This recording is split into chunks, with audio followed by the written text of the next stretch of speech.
Hello friends, welcome to my channel. Hello Priya. இன்னைக்கு வீடியோவில் நம்ம என்ன பார்க்க போகிறோம்னு பார்த்தீங்கன்னா, சூப்பரான வேர்க்கடலை சட்னி தாங்க. இது இட்லி, தோசை எல்லாத்துக்குமே ரொம்ப நல்லா இருக்குங்க.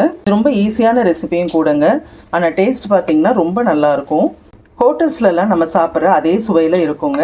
ஸோ கண்டிப்பாக ட்ரை பண்ணுங்கள். இப்போ வாங்க இது எப்படி பண்ணுறதுன்னு பார்த்துடலாம். வீடியோக்குள்ளே போகிறதுக்கு முன்னாடி இது வரைக்கும் என் சேனலை சப்ஸ்கிரைப் பண்ணலைன்னா சப்ஸ்கிரைப் பண்ணுங்கள். நிறைய பேர் வீடியோ பார்க்குறீங்க, ஆனால் யாரும் சப்ஸ்கிரைப் பண்ண மாட்டேங்கிறீங்க. ஸோ எல்லோரும் சப்ஸ்கிரைப் பண்ணி எனக்கு கொஞ்சம் சப்போர்ட் பண்ணுங்கள்.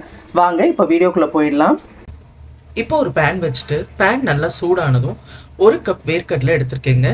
இன்னைக்கு நான் கடையில் வாங்கின பச்சை வேர்க்கடலை தாங்க எடுத்திருக்கேன். இதை இப்போ நம்ம பேனில் சேர்த்துக்கலாம். இப்போ இதை நல்லா வறுத்துக்கலாங்க. கை விடாம நல்லா வறுத்து எடுத்துக்கோங்க, கருகிடக்கூடாது. உங்ககிட்ட ஏற்கனவே வறுத்த வேர்க்கடலை இருந்ததுன்னா நீங்க அப்படியே சேர்த்துக்கலாம். இன்னைக்கு நான் பச்சை வேர்க்கடலை எடுத்துக்கிறதுனால நான் வறுத்துக்கிறேன். இப்ப பாருங்க, வேர்க்கடலை நல்லா வறுபட்டுருச்சு. இப்போ இதுல இருந்து நம்ம தோலை எடுத்துட்டு தாங்க சட்னிக்கு யூஸ் பண்ண போறோம்.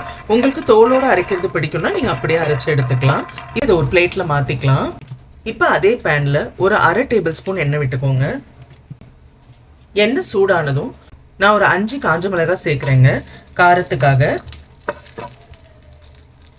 கூடவே ஒரு சின்ன நெல்லிக்காய் அளவில் புளி.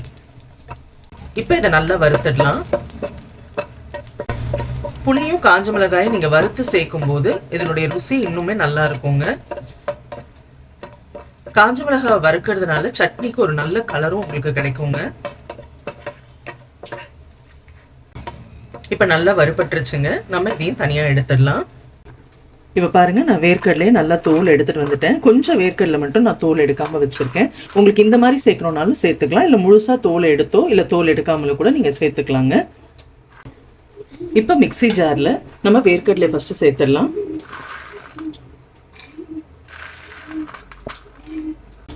வேர்க்கடலையை சேர்த்துட்டு நம்ம வறுத்து வச்சிருக்க மிளகாயையும் புளியையும் சேர்த்துடலாங்க.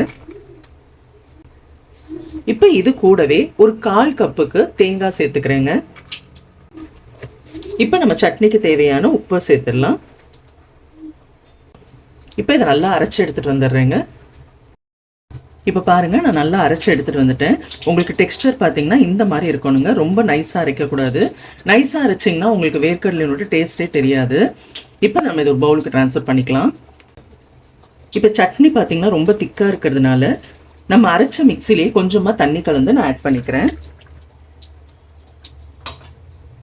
இப்போ நம்ம சட்னிக்கு தாளிச்சிடலாங்க. இப்போ சட்னிக்கு தாளிக்கிறதுக்கு நான் 1 ஸ்பூன் நல்லெண்ணெய் விட்டுக்கிறேங்க. எண்ணெய் சூடானதும் ஒரு 1/2 டேபிள் ஸ்பூன் கடுகு, உளுந்து ஒரு 1/2 டேபிள் ஸ்பூன், கருவேப்பிலை கொஞ்சம்,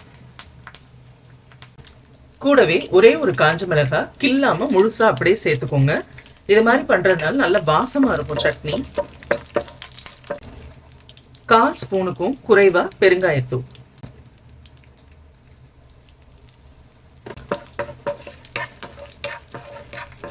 இப்ப பாருங்க, நல்லா பொரிஞ்சிருச்சு. இப்ப இதை நம்ம சட்னியில சேர்த்துடலாம்.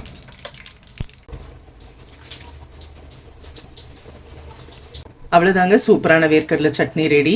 இது இட்லி, தோசை எல்லாத்துக்குமே ரொம்ப நல்லா இருக்குங்க. நீங்கள் தொட்டுட்டு சாப்பிட்றதுக்கு உடம்புக்கும் ரொம்ப ஹெல்த்தியான ஒரு சட்னிங்க இது. ஸோ கண்டிப்பாக ட்ரை பண்ணுங்கள். ட்ரை பண்ணிவிட்டு எப்படி இருந்ததுன்னு சொல்லி எனக்கு கமெண்ட்டில் சொல்லுங்கள். வீடியோ பிடிச்சிருந்தா ஒரு லைக் போடுங்க. இது வரைக்கும் என் சேனலை சப்ஸ்கிரைப் பண்ணாதவங்க சப்ஸ்கிரைப் பண்ணிக்கோங்க.